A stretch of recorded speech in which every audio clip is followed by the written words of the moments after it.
Salam sejahtera, terima kasih karena bersama dengan saya di Nazilin Unity Channel. Malam ini kita digemparkan dengan satu keputusan terkini daripada Anwar Ibrahim. Ramai yang mengambil kesempatan untuk memaksa Anwar Ibrahim meletak jawatan gara-gara pemilihan PKR baru-baru ini. Terutamanya para hater beliau. Mereka sibuk memaksa Anwar Ibrahim meletakkan jawatan dengan tuduhan kononnya Anwar Ibrahim mengamalkan nepotisme, mengamalkan politik keluarga dalam parti PKR. Mereka cuba melaga-lagakan Anwar Ibrahim dengan Rafizi Ramli. Tapi rupa-rupanya dalam keadaan seperti itu, Anwar Ibrahim bukan seperti pemimpin-pemimpin yang lain. Rafizi dan Anwar Ibrahim mempunyai identiti yang luar biasa.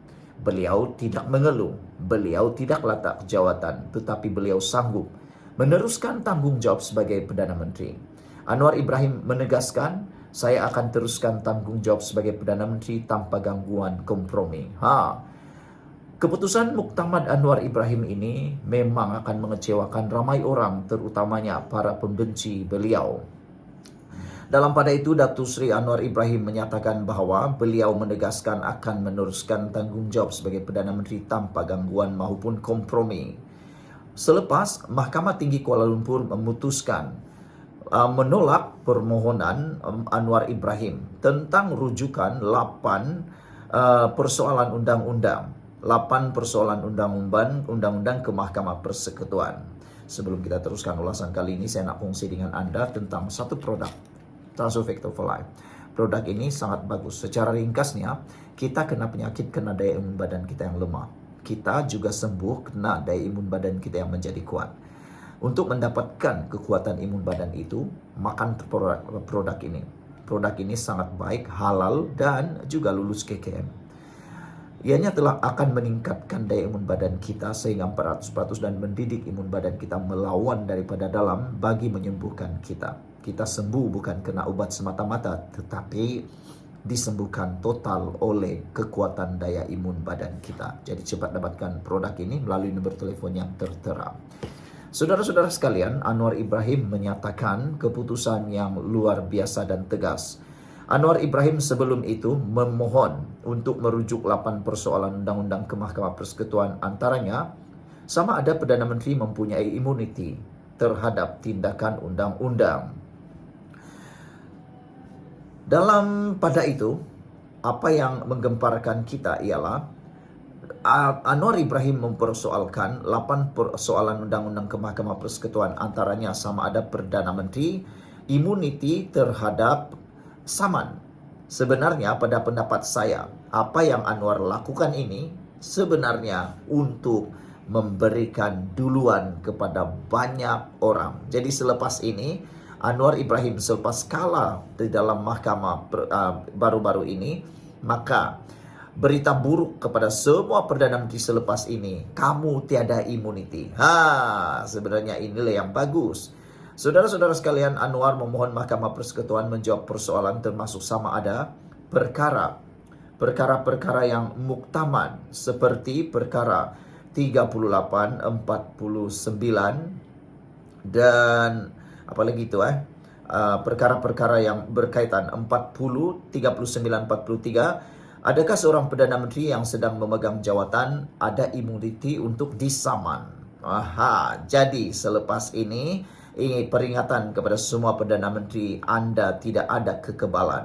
Jadi sebenarnya Anwar Ibrahim bukanlah mahu kebal daripada saman, tapi ini berita buruk kepada semua Perdana Menteri selepas ini. Kamu tiada kekebalan terhadap undang-undang. Bijaksana kan Anwar? Inilah kebijakan sebenar Anwar. Beliau bukan sebenarnya mahu semata-mata untuk bebas daripada saman, tetapi dia nak mahu supaya tiada lagi satu orang pun di Malaysia ini yang boleh menggunakan kuasa sewenang-wenangnya. Dengan kekebalan itu, Anwar Ibrahim kuku. Sekian dulu untuk kali ini. Jangan lupa tinggalkan komen Anda. Salam sejahtera. Terima kasih karena bersama dengan saya di Nazilin Unity Channel.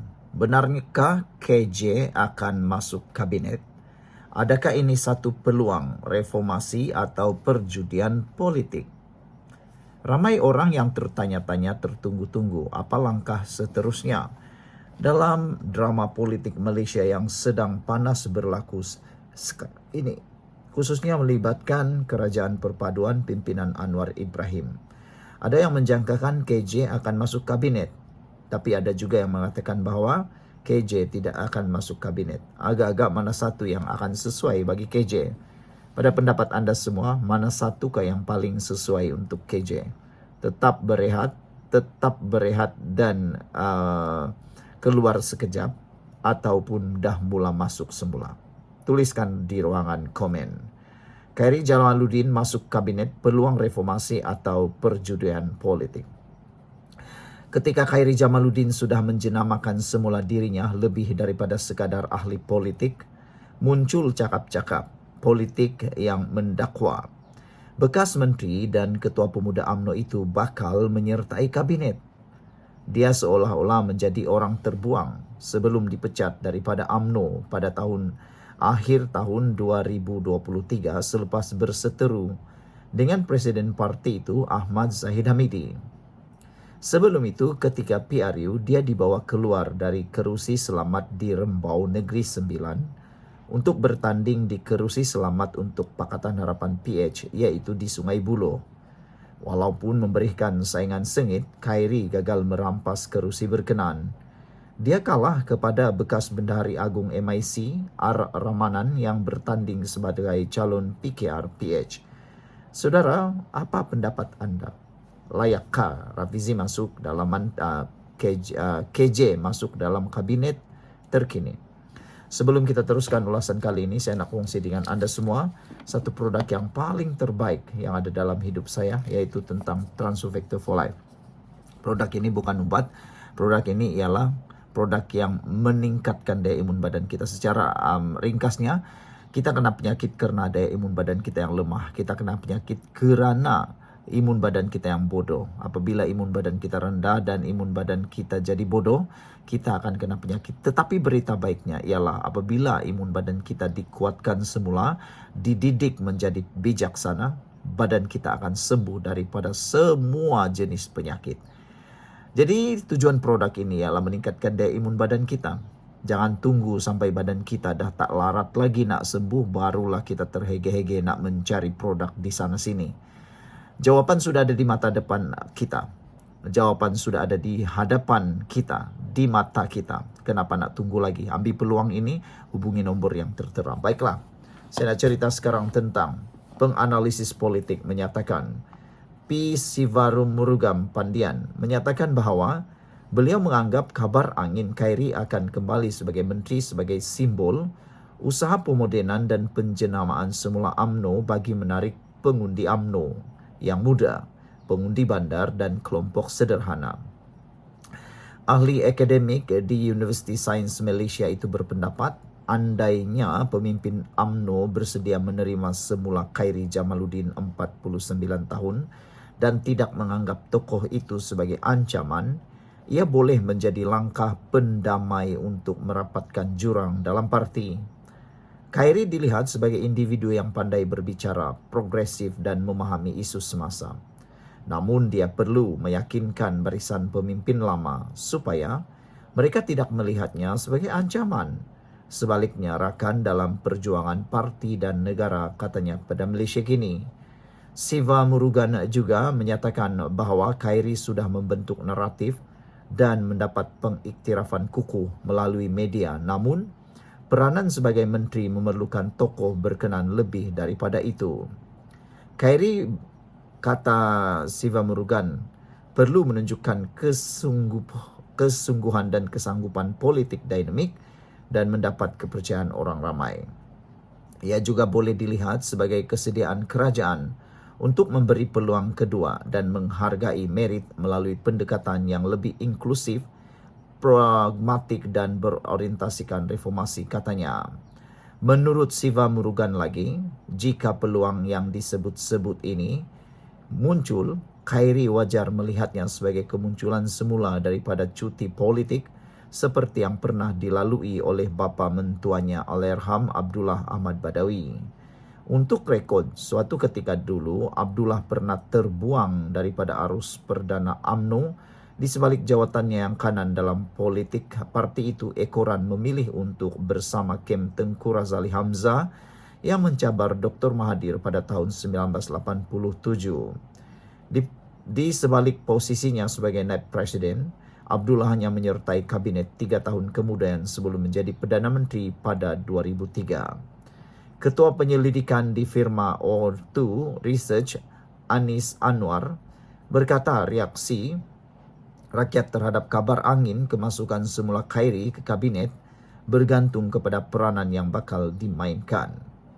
Kemasukan semula Khairi mungkin sekadar mengisi kekosongan yang ditinggalkan Tengku Zafrul, menjadikan pelantikan itu sebagai penyelesaian sementara dan bukan penegasan reformasi jangka panjang. Namun jika UMNO mengambil peluang ini untuk menaikkan semula Khairi ke lapisan kepimpinan utama, itu menunjukkan kesediaan mereka mengembalikan dia sebagai tokoh parti penting politik, katanya. Anis berkata kemasukan Khairi akan menjadi ujian segera sama ada Khairi dan Perdana Menteri Anwar Ibrahim boleh menyesuaikan visinya dalam pentadbiran harian. Sekiranya berlaku pertembungan rakyat mungkin memihak kepada Khairi dan ini boleh memberi kesan kepada modal politik kerajaan. Namun jika prestasi kerajaan meningkat dengan kehadiran Khairi, perbandingan antara sebelum Khairi dan selepas Khairi akan berpihak kepada beliau, iaitu Anwar. Hanya jika Perdana Menteri berjaya menampilkan kejayaan itu sebagai hasil kolektif kabinet melalui agenda reformasi madani, barulah kerajaan akan mendapat manfaat lebih besar, katanya. Anis juga berpendapat walaupun Khairi boleh mengisi kekosongan yang ditinggalkan Menteri Ekonomi Rafizi Ramli dan Menteri Sumber Asli dan Kelestarian Alam Sekitar Nik Nazmi Nik Ahmad, yang mungkin hanya bersifat sementara. Bagaimana pula pendapat anda? Ada beberapa orang memberikan komen di dalam ruangan komen di Malaysia kini. Beliau memberikan komen yang luar biasa. Kata Yellow Camel, kalau saya KJ, saya mesti permohonan masuk fikir buat ini timingnya. Kembali ke UMNO, I rasa bukan satu langkah baik untuk KJ, katanya. Anyway, don't worry about KJ coming future. Dia ini paling smart among 70 era politikan in Malaysia. KJ pasti tahu apa hala tuju